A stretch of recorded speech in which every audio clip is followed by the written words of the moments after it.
Hello everyone, कैसे हैं आप सब। उम्मीद करते हैं आप लोग अच्छे से होंगे, खैरियत होंगे और बढ़िया होंगे। हम लोग जो है आज 10 यानी बोर्ड के पेपर का जो है मद्देनजर रखते हुए आज हम आपके लिए लाए हैं प्रकाश।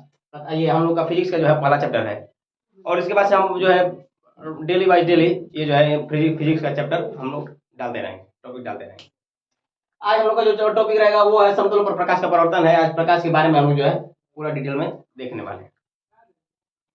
तो सबसे पहले हम पूछना चाहेंगे कि भाई प्रकाश क्या है। तो हम देखें, बता दें, अगर अगर देखा जाए तो भाई कि अगर हम अंधेरे कमरे में पहुंचते हैं, हम अंधेरे कमरे में जाते हैं तो हमारी आंखें अगर खुली होती भी हैं तो कुछ दिखता नहीं है।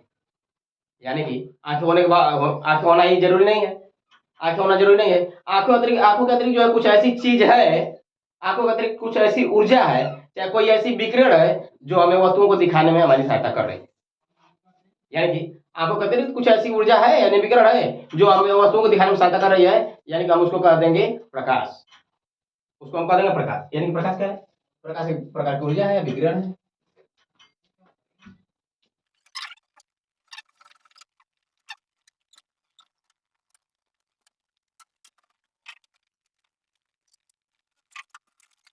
यानी कि यहाँ पर जो है हम देखें तो प्रकाश एक प्रकार की ऊर्जा है या विकिरण है जो हमारी दृष्टि ज्ञान को जागृत करता है, यानी कि वस्तु को जो है देखने में हमारी सहायता करता है। क्लियर है? चलिए आगे चलते हैं, आगे चलते हैं। यहाँ पर अगर देखें फिर हम बात कर रहे हैं प्रकाश स्रोत की। तो प्रकाश स्रोत क्या है भाई? प्रकाश स्रोत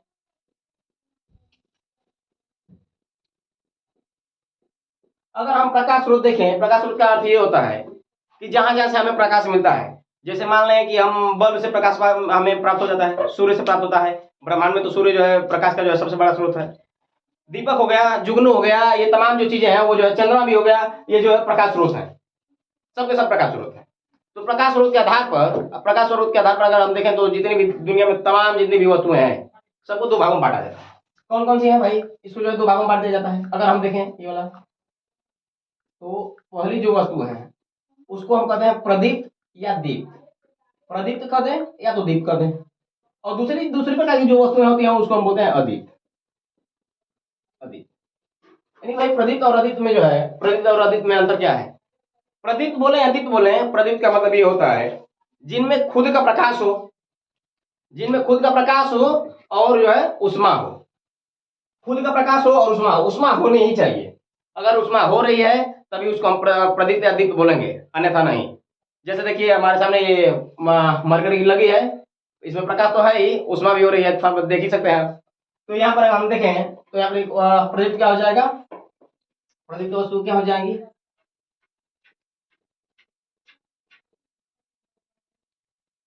प्रदीप्त वस्तु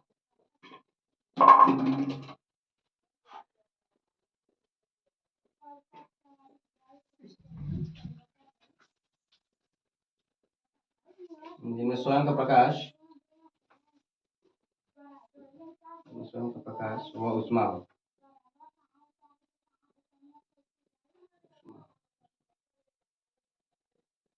हाँ।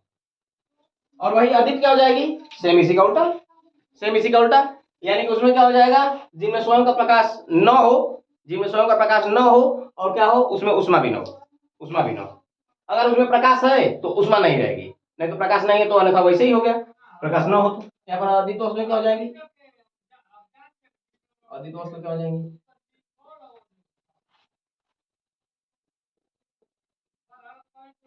अधिक वस्तु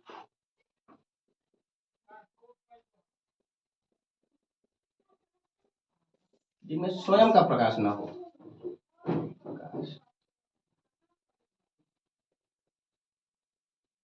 न हो, यानी जिनमें खुद का प्रकाश और उष्मा नहीं होता है उसको हम अधिक वस्तु कहते हैं। जैसे सबसे बड़ा इसका एग्जाम्पल हम ले लेते हैं चंद्रमा। चंद्रमा लेते हैं, चंद्रमा में प्रकाश तो है, चंद्रमा चंद्रमा में मान रखिए अगर सूर्य सही चमकता है तो चंद्रमा तो प्रकाशित हो रहा है, प्रकाश है, लेकिन उष्मा न होने के कारण हम लोग उसको अधिक में गिन देते हैं। और बाकी चीज ले लेते हैं, जैसे किताब हो गया, किताब कलम कापी, इन सब में जो है प्रकाश भी नहीं है तो वैसे ही ऑलरेडी वो अधिक वस्तुएं हो गई हैं। समझ सकते हैं, समझ सकते हैं। आगे चलते हैं, आगे हम लोग का प्रकाशिक माध्यम। अच्छा हम थोड़ा अब इसको इरेज कर रहे हैं। और हम लोग का जो टॉपिक है वो है प्रकाशिक माध्यम। तो थोड़ा इसको जो है इरेज कर लिया जाए।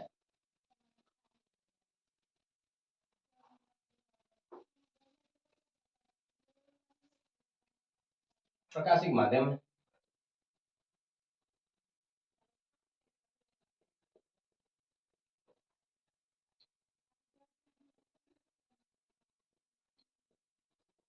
प्रकाशिक प्रकाशिक माध्यम अगर देखें तो इसमें इसका मतलब ये होता है कि जिसमें हो के प्रकाश गमन करता है अथवा नहीं करता है, जिससे हो के प्रकाश गमन करता है अथवा नहीं करता है। जैसे अगर मान लें, वैसे तो प्रकाश जो है एक विकिरण है, तो इसके लिए इसको गमन करने के लिए कोई माध्यम की आवश्यकता नहीं होती है। फिर भी मान लें अगर माध्यम आ भी गया तो प्रकाश को कोई फर्क नहीं पड़ने वाला है, या तो उसमें गमन करेगा या नहीं करेगा। अगर इस बेस पर देखें तो संसार की जितनी भी वस्तुएं हैं उनको जो है फिर इनको 3 कैटेगरी में बांटा जाता है। संसार की जो वस्तु है उसको 3 कैटेगरी में बांटा जाता है। और पहली जो टाइप की वस्तुएं होती हैं उसको हम लोग कहते हैं, उसको हम लोग कह देते हैं पारदर्शी। पारदर्शी पारदर्शी वस्तु। और जो दूसरे सेकंड टाइप की होती हैं वो होती हैं अपारदर्शी। अपारदर्शी अपारदर्शी वस्तु। तीसरी जो टाइप की होती हैं वो होती है अल्प पारदर्शी। अल्प पारदर्शी। पारदर्शी अगर वस्तु देखें तो पारदर्शी वस्तु अगर देखा जाए, पारदर्शी वस्तु मतलब कि ऐसी वस्तुएं जिनमें प्रकाश का लगभग 90% हिस्सा जो है दूसरी तरफ निकल जाता है। प्रकाश का लगभग 90% या 100% निकल जाएगा तो कोई बात नहीं।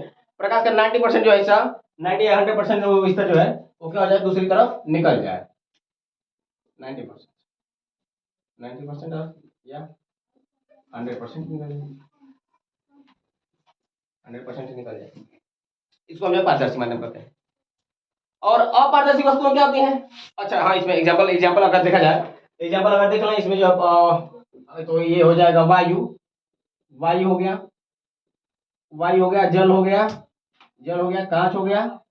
इन सभी वस्तुओं में जो है प्रकाश का अधिकांश भाग पार हो जाता है। प्रकाश का अधिकांश भाग पार हो गया तो इसको जो हम पारदर्शी वस्तु गिन लेते हैं। अपारदर्शी इसी का उल्टा होता है, इसी का उल्टा होता है। उसमें जो है उसमें जो है प्रकाश का संपूर्ण भाग एक तरफ ही रह जाता है, पार नहीं होता है। प्रकाश का संपूर्ण भाग एक तरफ ही रह जाएगा जिधर आया था। जैसे मान लें ये प्रकाश आया, प्रकाश की कुछ किरणें हैं, यहाँ पर प्रकाश की कुछ किरणें हैं, ये आ रही हैं, और एक दीवार है, ये दीवार है। अब दीवार को भेद कर दूसरी तरफ निकल तो नहीं जाएगी, दूसरी तरफ नहीं निकल जाएगी, तो ये जो है ये वाला यानी कि जो दीवार हो गई उसको हम जो है अपारदर्शी कर देंगे। अपारदर्शी जिसमें प्रकाश जो है भेद ही ना पाए, निकल ना पाए, तो उसको हम लोग अपारदर्शी वस्तु कहते हैं। इसमें जो है प्रकाश प्रकाश टोटल दूसरी तरफ ही रह जाता है, पहली तरफ ही रह जाता है जिधर से वो आया था। यानी कि इसमें देखा जाए तो कौन कौन सी वस्तुएं आ जाएंगी? ऐसी वस्तुएं मान लो कि किताब हो गया, किताब, कलम हो गई, ईंट हो गई, तमाम चीजें जिसमें जो है प्रकाश न गमन कर पाए। और फिर आते हैं अल्प पारदर्शी में। अल्प पारदर्शी में ये जो है इन दोनों के बीच में है, इन दोनों के बीच में, यानी कि इसमें जो है इसमें 50 to 60%, 50 या 60% जो है 60% प्रकाश निकल जाता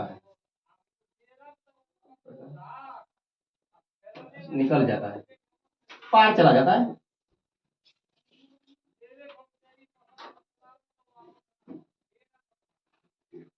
जैसे मान लें अगर हम जैसे देखें इसमें 50-60% जो है कम से कम निकल जाता है, आधा निकल जाएगा आधा रहेगा। यानी कि जैसे इस प्रकार की वस्तुएं में कौन कौन सी हो सकती है? जैसे तेल लगा हुआ कागज है, तेल लगा हुआ कागज है, घिसा हुआ कांच हो गया, गंदला जल हो गया, साड़ी हो गई। इन सभी वस्तुओं में जो है प्रकाश प्रकाश का जो है 50-60% भाग दूसरी तरफ निकल जाता है। तो इसको हम यहाँ पर लिख दे रहे हैं, इसे तेल लगा हुआ कागज, तेल लगा हुआ कागज, गंदला जल, गंदला जल, गंदला जल, चलिए घिसा हुआ कांच, घिसा हुआ कांच, आदि तमाम इसमें वस्तुएं आ जाएंगी। ठीक। तो अगर आप लोग इसे भाई समझ गया तो हम इसको इरेज कर रहे हैं, इरेज कर रहे हैं भाई इसे।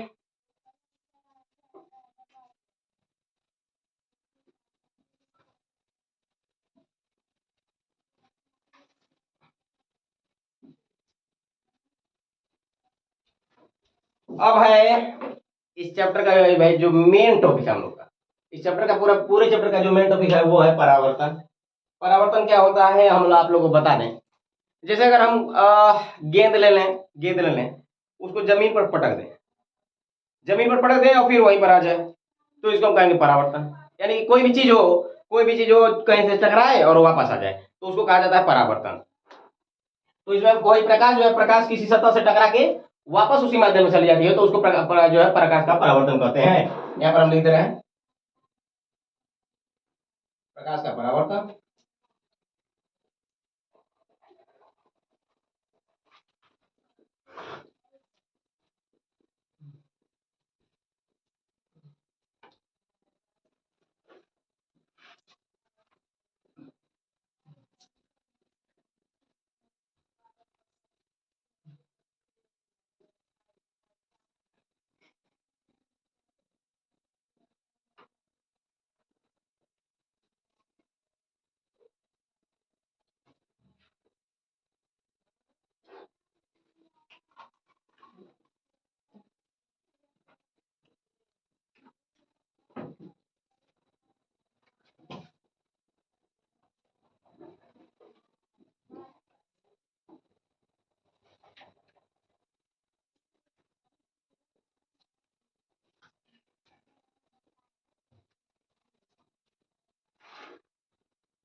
हाँ चलो का 3। अच्छा, अब टकरा कर उसी उसी माध्यम में वापस आ जाती है, उसी माध्यम में वापस। जैसे मान लें, अच्छा ये इसका अर्थ क्या है भाई, यदि प्रकाश जो है किसी सतह से टकरा के उसी माध्यम में आ जाए तो प्रकाश का परावर्तन करते हैं। इसका अर्थ क्या है हम यहाँ पर समझा दे रहे हैं। जैसे यहाँ पर एक कोई सतह है, कोई सतह है, यहाँ एक जो है लाइट सोर्स है, मान लो कि वो जैसे टॉर्च हो गया चाहे कुछ और हो गया, यहाँ से जो है सूर्य है चाहे टॉर्च है, कुछ भी है, ये टॉर्च ही मान लें, टॉर्च है, टॉर्च है। इससे जो है प्रकाश की किरणें जाएंगी, प्रकाश की किरणें जाएंगी, इस सतह से टकराएंगी, तो ये जो है यहाँ पर फिर वापस उसी माध्यम में चली गई है। यानी कि अगर यहाँ पर देखें तो वो आई थी वायु में से, माध्यम क्या था, माध्यम में ये जो है वायु है, माध्यम है वायु, वायु से ही आई है और वायु में टकरा के चली गई है, तो इसको हम कहते हैं प्रकाश का परावर्तन। यहाँ देखें ये वायु से आ रही है, ये वायु में आ रही है, वायु में गमन कर रही है, फिर से वायु में गमन करने लगी, तो इसको हम जो है प्रकाश का परावर्तन करेंगे। परावर्तन क्या होगा फिर से यहाँ पर खुद आप लोग देख सकते हैं भाई, यहाँ पर वायु से आई थी, वायु से आई थी, वायु में गमन करके, वायु में गमन करके आई थी और वायु में गमन करते ही चली गई, तो इसको जो है हम प्रकाश का परावर्तन करेंगे। क्लियर हुआ, प्रकाश का परावर्तन क्लियर हुआ। तो परावर्तन से संबंधित जो है कुछ यहाँ पर टर्म है, परावर्तन से संबंधित कुछ टर्म है यहाँ पर, हम उससे जो भाई परिचित करवाना चाहेंगे। तो यहाँ पर अगर देखा जाए, यहाँ पर देखा जाए तो ये जो किरण आई है, ये जो किरण आई है इसको हम लोग कहते हैं आपतित किरण। आपतित किरण ये है, ये किरण जो आने वाली है इसको हम कहते हैं आपतित किरण।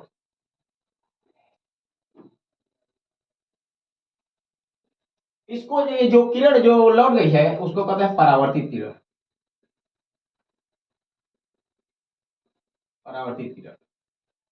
और ये जो पॉइंट जिस पर ये दोनों किरणें मैच कर रही हैं, इंटरसेक्ट कर रही हैं, उसको जो हम लोग कहेंगे, उसको हम कहेंगे आपतन बिंदु। ये होता है आपतन बिंदु, आपतन बिंदु। और ये जो जो पृष्ठ है, जो पृष्ठ है इसको हम कहेंगे परावर्तक तल। ये जो सतह है इसको हम लोग कहेंगे परावर्तक तल, ये परावर्तक तल है, परावर्तक तल है।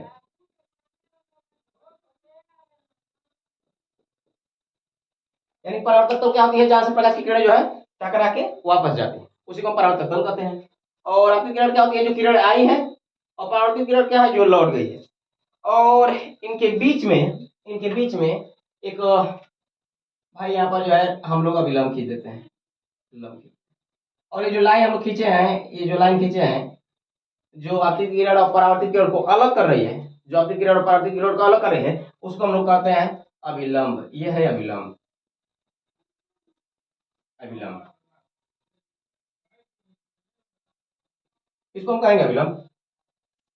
फिर यहाँ पर देखें, एक और चीज हम यहाँ पर देख सकते हैं कि जो ये आपतित किरण है, ये अभिलंब से कुछ कोण बना रही है। यहाँ पर देखें तो यहाँ कुछ कोण बना रही है। अभिलंब से आपतित किरण जो है अभिलंब से कुछ कोण बना रही है, तो ये जो कोण होगा यानी कि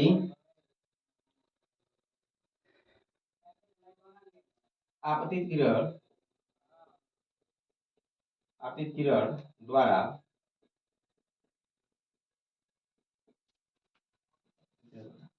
अभिलंब के साथ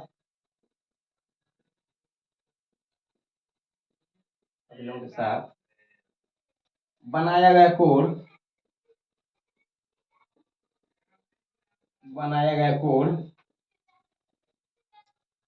द्वारा अभिलंब के साथ बनाया गया कोण आपतन कोण कहलाता है। उसको हम लोग आपतन कोण कहते हैं। आपतन कोण कहलाता है। ये हो गया आपतन कोण कहलाता है। और आपतन कोण का भाई यहाँ पर जो है इसको आई से डिनोट करते हैं, आई से। एंगल ऑफ इंसिडेंट कहते हैं। इंसिडेंट मतलब होता है भाई कि आपतन कोण, तो उसको जो है आई से इसको डिनोट कर दिया जाता है, यानी ये वाला जो एंगल है वो है आई। अच्छा, यहाँ पर देखें, अगर जो आपतित किरण है वो अभिलंब से अगर कोण बना रही है, तो यहाँ पर गौर से देखें तो परावर्तित किरण भी अभिलंब से कोण बना रही है। अभिलंब से एक कोण ये भी बना रही है, और इस कोण को तब हम कहेंगे, इस कोण को हम लोग कहेंगे आर, और आर यानी कि इसको हम लोग कह देंगे परावर्तन कोण।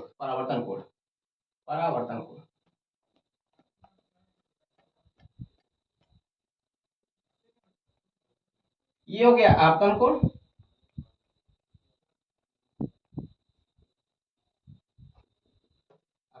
वो हो गया परावर्तन। यानी कि सेम, अगर आप लोग लिखना चाहें तो सेम यही लिख सकते हैं कि यहाँ पर बस यहाँ पर लिख सकते हैं परावर्तित किरण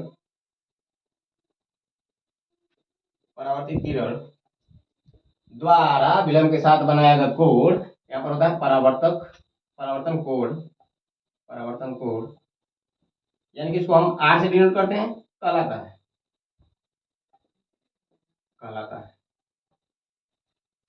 यहाँ तक क्लियर हुआ?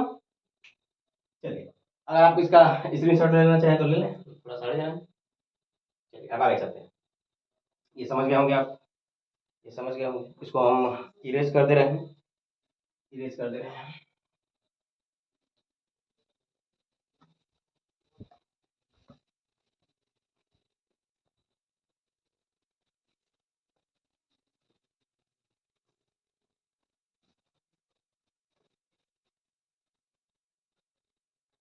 अच्छा, इस पर हम कुछ न्यूमेरिकल क्वेश्चन जो है आप लोगों से जो है करवाना चाहते हैं भाई। तो यहाँ पर देखें, एक न्यूमेरिकल क्वेश्चन हम यहाँ पर ले रहे हैं। एक ये परावर्तक तल है, और एक किरण ये जो है ये आई है, परावर्तक किरण एक आई। और फिर ये जो है ये किरण यहाँ से ऐसे निकल गई। यहाँ पर अभिलंब हम खींच रहे हैं, अगर गौर करेंगे जरा बताएं। यहाँ पर अगर जो है अगर देखा जाए तो ये जो किरण है इसके साथ ये वाला एंगल कोई हमें बताएगा कितने डिग्री का होगा? मैथमेटिक्स में पढ़े होंगे कि ये जो भाई लंब पड़ा है इस सतह पर, तो ये जो यहाँ से यहाँ तक टोटल जो कोण है ये वाला यहाँ से यहाँ तक, ये कितने डिग्री का होगा? ये होगा 90 डिग्री का। ठीक है, तो ये तो हो गया 90 डिग्री का। सवाल क्या है? हम लोग का सवाल ये है कि अगर ये कोण है 60 डिग्री, यानी कि जो आपतित किरण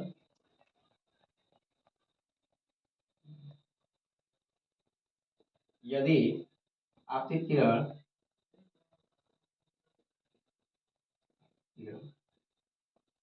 इस बार अगर देखा जाए, आप लोग चित्र में अच्छे से देख सकते हैं कि भाई जो ये आपतित किरण है इस बार जो है अभिलंब से कोण नहीं बनाई है। यहाँ पर जो कोण बनाई है वो है इससे, सतह से जो है इसका सतह से बनाई है। यदि आपतित किरण सतह से सतह से 60 डिग्री का कोण बनाती है, 60 डिग्री का कोण बनाती है,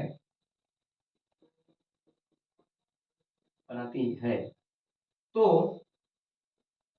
आपतन कोण क्या कितना होगा? आपतन कोण कितना होगा?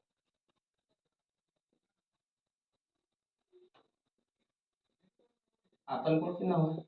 अगर इसको देखा जाए भाई तो ये है आपतन कोण, आपतन कोण ये सब समझ सकते हैं। अच्छा हम यहाँ पर जो है लिखते हैं ए ओ बी, और इसको हम कर दे रहे हैं यम, और यहाँ पर एक मिनट यहाँ पर बी, यहाँ सी, यहाँ यम और यहाँ ये। तो मैथमेटिक्स के रूल के हिसाब से चले तो ये जो है यहाँ से लेके यहाँ तक 60 है, और यहाँ से यहाँ तक लेके सॉरी यहाँ से लेके यहाँ तक 90 है, और उसमें से 60 दे दिया तो ये बचा कितना? वो हो गया 30 डिग्री का। ये हो जाएगा 30 डिग्री का। यहाँ पर कितना हो जाएगा? ये यहाँ पर हो जाएगा 30 डिग्री का। समझ सकते हैं? इसको लगाना चाहे तो भाई ऐसे कर देंगे, यहाँ पर या तो आंसर सीधे सीधे 30 लिख दें, ये हो जाएगा 30 डिग्री। क्लियर हुआ? अगर ये सतह से भाई बना रहा था, सतह से 60 अंश का कोण बना रहा है, तो आपका कोण क्या हो जाएगा? वो हो जाएगा 30 डिग्री का। ठीक है, आगे चलते हैं। आप लोग चलिए यहाँ पर अगर हम लोग अब आगे, हम लोग का जो टॉपिक है वो है परावर्तन के नियम। तो भाई परावर्तन के नियम अगर हम देखें तो हम कब कहेंगे कि ये जो प्रकाश परावर्तित हुई है, कब कहेंगे? अच्छा मान लें कि कोई प्रकाश स्रोत है, कोई प्रकाश स्रोत है, इसको जो है हम इरेज कर रहे हैं, परावर्तन के नियम बता रहे हैं।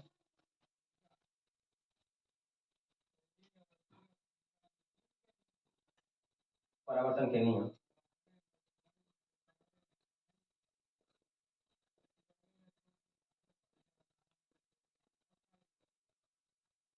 परावर्तन के नियम मतलब परावर्तन के नियम समझने से पहले हम ये बता दें कि हम कब कहेंगे कि ये प्रकाश जो है परावर्तित हुई है।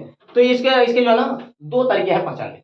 दो तरीके से हम कह सकते हैं कि ये प्रकाश जो परावर्तित हुई है। सबसे पहला एक चीज यहाँ पर हम देख रहे हैं कि एक ये सतह है, ये एक सतह है, और यहाँ एक प्रकाश स्रोत है। ये कोई प्रकाश स्रोत है, ये टॉर्च हो गया, ये टॉर्च समझ सकते हैं। अगर ये यहाँ से प्रकाश किरणें चल रही हैं, प्रकाश किरणें चल रही हैं, यहाँ पर अगर हम देखें, यहाँ पर अगर देखें, चलिए हम अभिलंब भी खींच रहे हैं, अभिलंब भी खींच रहे हैं, ये हो गया अभिलंब। यहाँ पर अगर देखें तो प्रकाश स्रोत से प्रकाश किरणें आ तो रही हैं, लेकिन परावर्तित ही नहीं हुई। तो अगर भाई किरणें जो है टकरा के वापस गई ही नहीं, प्रकाश किरण आई तो, लेकिन गई नहीं, अगर गई नहीं तो क्या हम जो है उसको परावर्तन कहेंगे? नहीं कहेंगे। चलिए एक ये कंडीशन हो गई। दूसरी कंडीशन ये लेते हैं। एक फिर से प्रकाश स्रोत है, कोई प्रकाश स्रोत है, ये सतह है, ये सतह है। यहाँ अगर देखें, यहाँ देखिए अगर ये प्रकाश स्रोत है, कोई प्रकाश स्रोत है, और यहाँ से जो है प्रकाश ही न जाए, प्रकाश ही नहीं गई, तो क्या ये परावर्तन होगा? ये भी नहीं होगा, ये भी नहीं होगा। यानी कि ये हो गई दूसरी कंडीशन। तीसरी कंडीशन अगर ये है कि यहाँ पर एक प्रकाश स्रोत है, इससे किरणें निकली और नीचे कोई तल ही नहीं रहा, तो इसको जो है इसको भी हम परावर्तन को नहीं कर सकते। यानी कि प्रकाश की किरण बस आगे चलती जा रही है, तो टकराएगी ही कहाँ? जब कहीं टकराएगी नहीं तो उसको हम जो परावर्तन नहीं कर सकते। यानी कि दूसरे पहले वाली चीज में देखेंगे, यहाँ पर जो है परावर्तित किरण न होने के कारण परावर्तन नहीं हुआ। और दूसरी चीज में ये था कि भाई आपतित किरण न होने के कारण परावर्तन वैसे ही नहीं हुआ। तीसरा कंडीशन ये था कि इसमें भाई जो है ये सतह नहीं था। तो परावर्तन का जो नियम है वो कहता क्या है, यानी कि जो प्रथम रूल है, इसको हम थोड़ा सा इरेज कर रहे हैं। प्रथम रूल है वो ये कहता है कि आपतित किरण परावर्तित किरण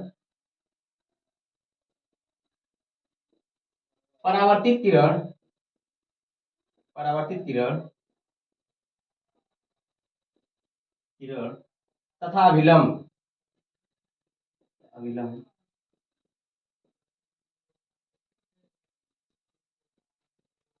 तीनों एक ही तल में होते हैं।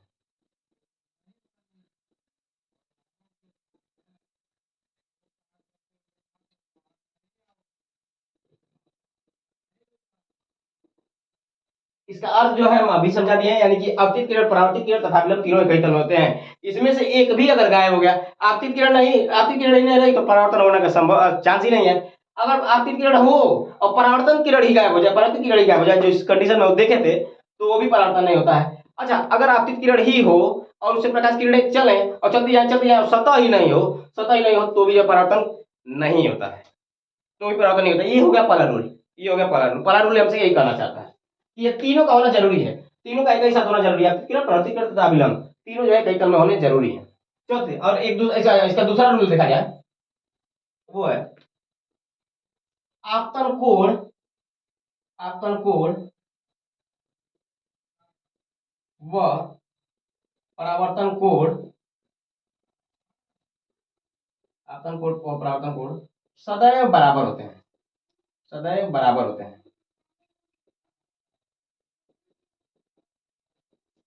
सदैव बराबर होते हैं।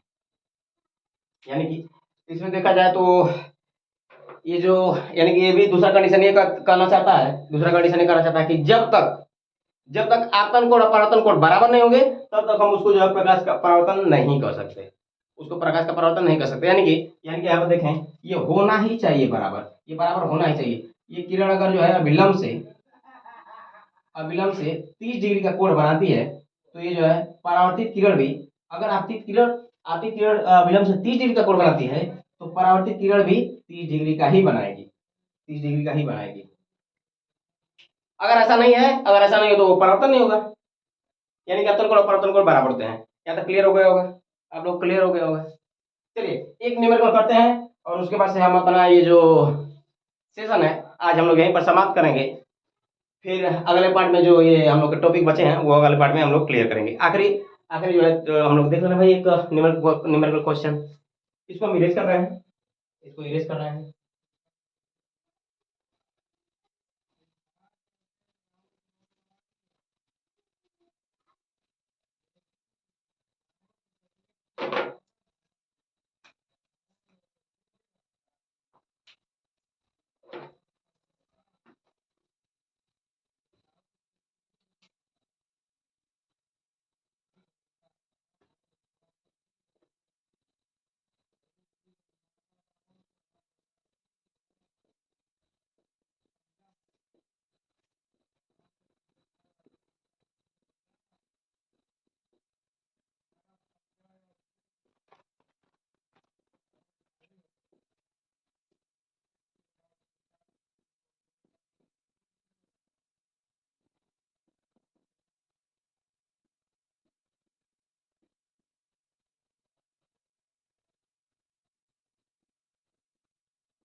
यहाँ पर एक सवाल,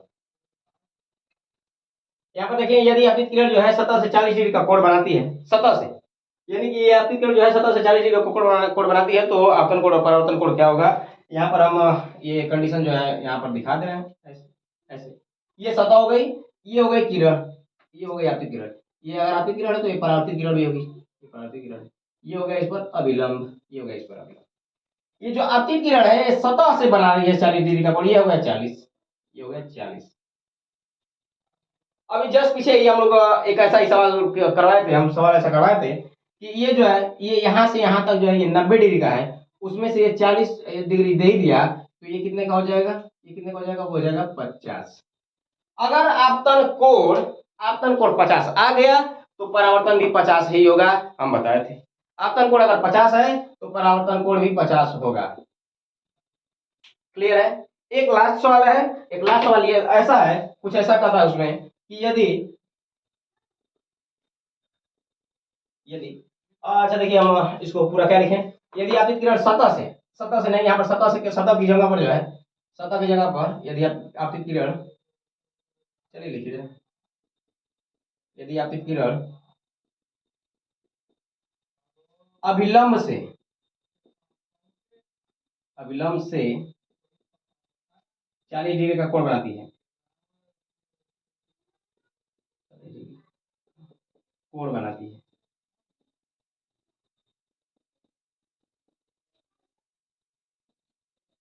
बनाती है तो अपवर्तन कोण, ओ आपतन कोण, आपतन कोण व परावर्तन कोण ज्ञात कीजिए।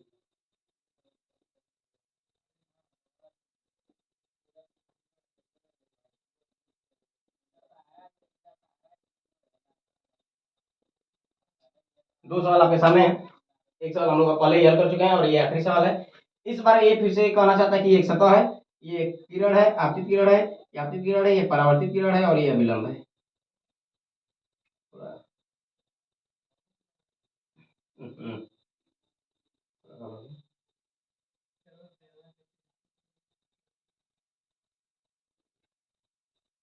यहाँ पर आपतित किरण कहना क्या चाहता है सवाल, आपतित किरण इस बार अभिलंब से, यानी कि अभिलंब से यहाँ पर जो है ये कितनी डिग्री का कोण बनाती है, 40 डिग्री का। तो परावर्तन कोण क्या हो जाएगा, ओ यहाँ पर रुक जाइए, यहाँ पर आपतन कोण तो ऑलरेडी पता चल गया है।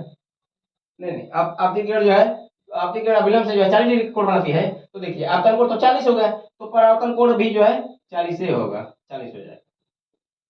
क्लियर है, चलिए समझ में आ गया तो बढ़िया है। देखिए हम जो है हम लोग का सेशन ये पूरा हुआ। आज के पार्ट पार्ट में इतना ही, और बाकी जो पार्ट वो जो बच रहे हैं हम सेकंड पार्ट में वो इन सब टॉपिक पर वीडियो बना देंगे। तो फिलहाल अगर हमारा ये वीडियो आपको पसंद आया तो लाइक करें, सब्सक्राइब करें, कमेंट करें और अपने दोस्तों के साथ शेयर करें। तब तक के लिए बाय बाय, टेक केयर।